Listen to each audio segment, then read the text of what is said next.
The moment John White stepped off the boat, he expected his granddaughter to run into his arms. But instead, he found something else.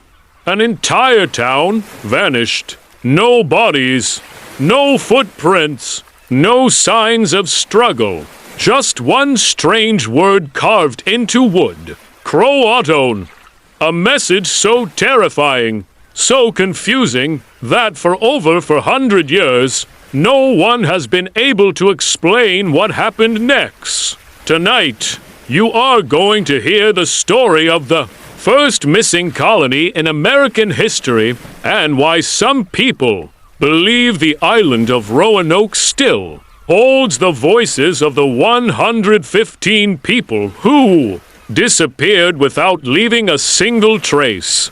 The ship rocked gently as it sailed across the big blue ocean. John White stood at the front of the boat, holding tight to the wooden rail. The salty wind blew through his gray hair. He was finally going home to America, to a place called Roanoke Island. But John felt worried, very worried. He had been gone for 3 whole years. 3 long years away from his family, away from his daughter Eleanor and his little granddaughter Virginia. Virginia was just a tiny baby when he left. Now she would be 3 years old. Would she even remember him? John closed his eyes and thought back to that summer day in 1587 when everything began. We're going to start a new life in the new world. The people had cheered as their ships left England. There were 115 people going together, men, women, and children. They were all excited and full of hope. John was their leader. It was his job to help everyone build a new town in America. They would grow food, build houses, and make a new home far away from England. When they finally reached Roanoke Island, John smiled. It was beautiful. Tall green trees grew everywhere. Birds sang sweet songs. The ocean waves splashed against the sandy beach. This would be a wonderful place to live. The people got right to work. They built small wooden houses. They dug gardens to plant seeds. The children played on the beach while their parents worked hard every day. Then something amazing happened. John's daughter Eleanor had a baby. It was a little girl. They named her Virginia Dare. She was the first English baby ever born in America. Everyone in the colony celebrated. They felt like this was a good sign. A new baby meant a new beginning. But soon, problems started. "We're running out of food," said one man, looking worried. "We don't have enough tools," said another. "And we need medicine," added a woman. "My son is sick." John looked at all the worried faces around him. He knew what he had to do. Someone had to go back to England to get supplies. Someone had to bring back food, tools, medicine, and more people to help them. "I'll go," John said quietly. "I'll sail back to England and bring everything we need. I promise I'll come back as fast as I can." Eleanor hugged her father tight. Tears ran down her face. "Please hurry back. Father, we need you here." John kissed his baby granddaughter on the forehead. Virginia giggled and grabbed his finger with her tiny hand. His heart felt heavy, but he knew he had to go. "I'll be back before you know it," he promised. "Maybe by winter or early spring at the latest." But John was wrong. Things didn't go as planned. Nothing went as planned. When John got back to England, he found terrible news. England was at war with Spain. Big Spanish ships were attacking English ships all over the ocean. The Queen said no ships could leave England. They needed every boat to fight the Spanish. But my family, John begged, my people are waiting for me. They need food and supplies. I'm sorry, the officials said no ships can go. It's too dangerous. You'll have to wait. John waited and waited and waited. Days turned into weeks. Weeks turned into months. Months turned into years. John felt sick with worry. What was happening to his family? Did they have enough food? Were they safe? Did little Virginia even remember her grandfather? Finally, after 3 long years, the war calmed down. John could finally go back.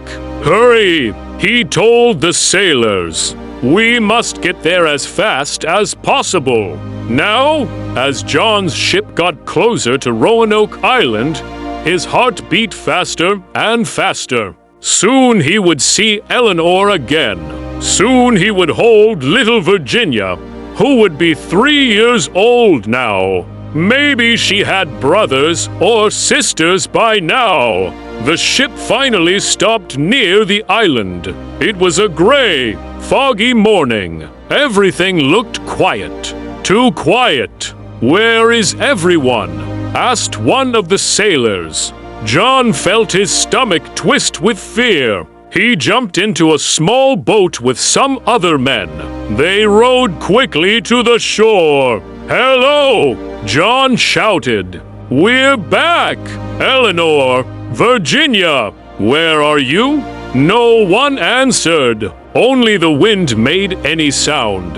The men walked through the colony. John's hands shook. Something was very wrong. The houses were empty. Completely empty. No people. No furniture. No clothes. Nothing. The gardens were full of weeds. No one had taken care of them for a long, long time. Where did everyone go? Whispered one man. John ran from house to house. Eleanor, Virginia, is anyone here? Only silence answered him. Then John saw something. On a big wooden post near the entrance to the colony, someone had carved letters into the wood. John moved closer to read them. Croatoan, that was all it said. Just one word, Croatoan. John's heart jumped. Croatoan, that was the name of a nearby island. It was also the name of the friendly Native American tribe who lived there. John knew those people. They had been kind and helpful. They must have gone to Croatoan Island. John said, feeling a tiny bit of hope. That must be where they are. But then he noticed something else. Before John had left 3 years ago, he had told the colonists something important. He had said, if you're in danger and you have to leave, carve a cross into a tree. That way I'll know you needed help. John looked carefully at the word Croatoan. He looked at all the trees around it. There was no cross anywhere, not a single one. That meant his people hadn't been in danger when they left. They had chosen to go. But why? And where were they now? We have to go to Croatoan Island. John told his men, right now. But the sailors shook their heads. Look at the sky, sir. A big storm is coming. The waves are getting too rough. If we try to sail now, we might crash. Dark clouds covered the sky. The wind blew harder and harder. Rain started to fall. We have to try. John begged. My family is out there. That night, the storm was terrible. The wind screamed. The rain poured down. The waves were as tall as houses. John's ship rocked back and forth, back and forth. The sailors had to use all their strength just to keep the ship from sinking. When morning came, the storm was still raging. "We're running out of food," the captain told John, "and the ship is damaged. We have to go back to England to fix it and get more supplies." "I'm sorry." "No!" John cried. "We can't leave. We have to find them." But there was nothing he could do. The ship turned around and sailed back to England. John tried to return to America again and again, but each time something stopped him. More storms came. He couldn't find a ship. He ran out of money. Years passed. Many, many years. John never saw his family again. He never found out what happened to Eleanor, to little Virginia, or to any of the 115 people who had disappeared. To this day, nobody knows what really happened to the people of Roanoke Colony. Did they go to live with the Croatoan tribe? Did something bad happen to them? Did they try to sail back to England and get lost at sea? The word Croatoan carved into that wooden post is the only clue. It's a mystery that has puzzled people for over 400 years. Sometimes, people call it the Lost Colony, a group of people who simply vanished into thin air, leaving behind only questions and one mysterious word. And somewhere, perhaps, the spirits of Eleanor, little Virginia, and all the others still wander Roanoke Island, waiting to tell their story.